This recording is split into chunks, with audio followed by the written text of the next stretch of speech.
Assalamualaikum warahmatullahi wabarakatuh. Kami dari Teknik Informatika Unila akan mempersembahkan sebuah video tentang peningkatan populasi sampah di Indonesia dan cara pengolahannya. Langsung aja yuk kita simak videonya.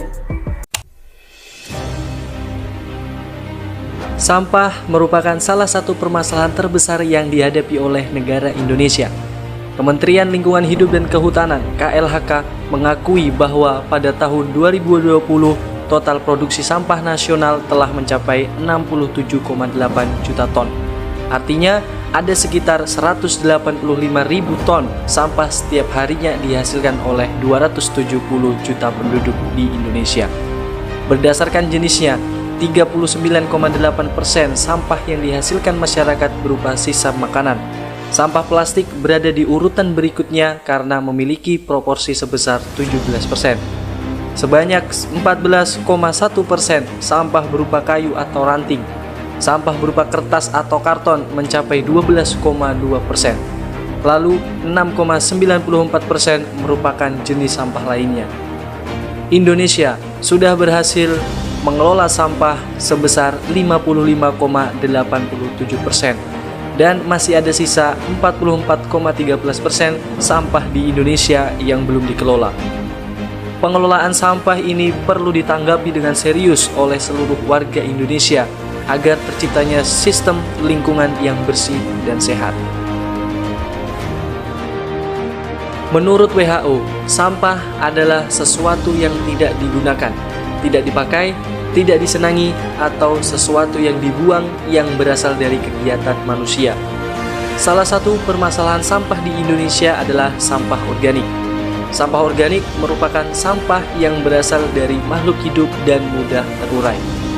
Adapun macam sampah organik yang dapat dimanfaatkan untuk didaur ulang menjadi pupuk kompos yaitu kulit bawang, cangkang telur, sisa potongan sayuran, kulit pisang, dan masih banyak lainnya. Berdasarkan jenisnya, sampah organik dapat digolongkan menjadi dua jenis, di antaranya sampah organik basah dan sampah organik kering. Sampah organik basah merupakan sampah organik yang banyak mengandung air. Contohnya sisa sayuran, kulit pisang, buah-buahan yang busuk, kulit bawang, dan sejenisnya. Sampah organik kering merupakan sampah organik yang sedikit mengandung air. Contohnya kayu, ranting pohon, dedaunan, dan masih banyak lagi lainnya.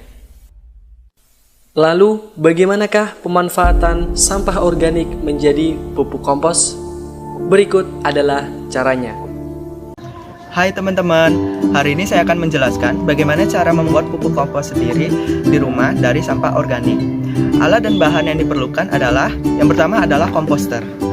Komposter adalah suatu wadah atau tempat yang digunakan untuk mengumpulkan sampah organik yang nantinya akan menjadi kompos.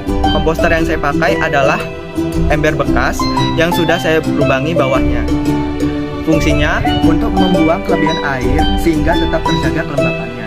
Yang kedua, activator. Activator adalah bahan yang digunakan untuk mempercepat proses pengomposan dan dapat dibuat sendiri dari air cucian beras, kulit pisang, dan sebagainya.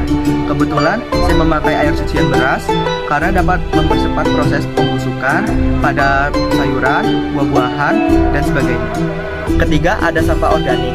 Kebetulan sampah organik yang saya pakai adalah ini, yang pertama kulit pisang, yang kedua ada cangkang telur atau kembang telur, yang ketiga ada kulit bawang, yang keempat ada sisa sayuran. Dan keempat bahan tersebut akan saya pakai dalam proses pengomposan. Langkah pertama, potong-potong sampah organik menjadi bagian yang lebih kecil agar dapat mempercepat proses pengomposan. Langkah kedua, hancurkan cangkang telur hingga menjadi bagian kecil karena semakin kecil cangkang telur banyak mengandung kalsium yang berguna untuk tanaman. Langkah ketiga, masukkan daun kering ke dalam komposter.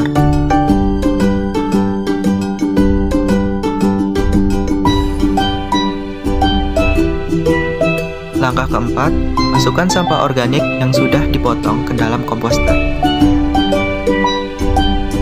Langkah kelima, masukkan tanah ke dalam komposter.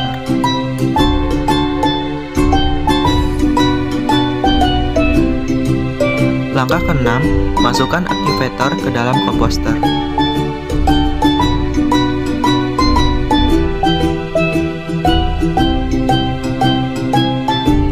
Langkah ketujuh, letakkan komposter ke tempat yang hangat.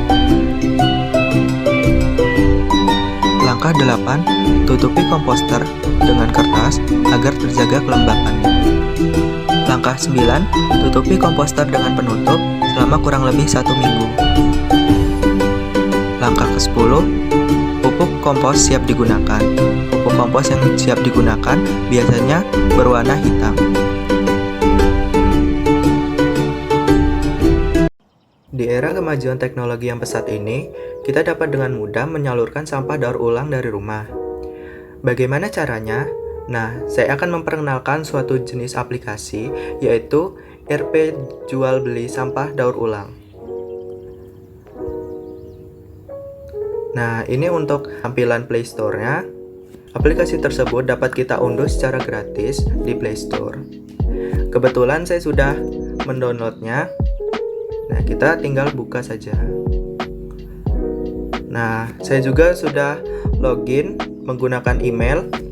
Nah, ini untuk tampilan awal dari aplikasi RP Jual Beli Sampah Daur Ulang. Di sini ada keterangan saldo. Kemudian ada fitur transfer saldo. Jadi kita tinggal memasukkan email penerima, jumlah nominal, dan pesan transfer. Untuk yang kedua ada pencarian lapak. Di sini ada 4 lapak yang bisa kita akses. Di sini ada barang yang bisa kita jual, yaitu kompos, kertas putih, kertas koran, gelas air mineral bening, botol plastik, aluminium tipis, aluminium tebal. Kemudian ada fitur pengisian saldo.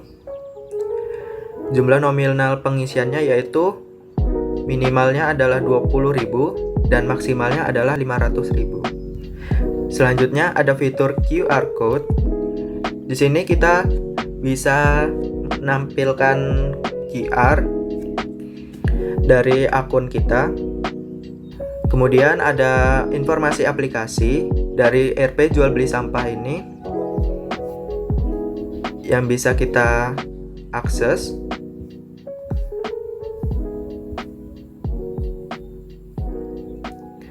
Mungkin cukup sekian penjelasan dari saya. Nah, jadi itu dia populasi sampah di Indonesia yang terus meningkat. Dan salah satu cara yang dapat dilakukan masyarakat dalam melakukan upaya pengolahan sisa sampah yang dapat dijadikan pupuk kompos. Semoga bermanfaat ya. Terima kasih. Wassalamualaikum warahmatullahi wabarakatuh.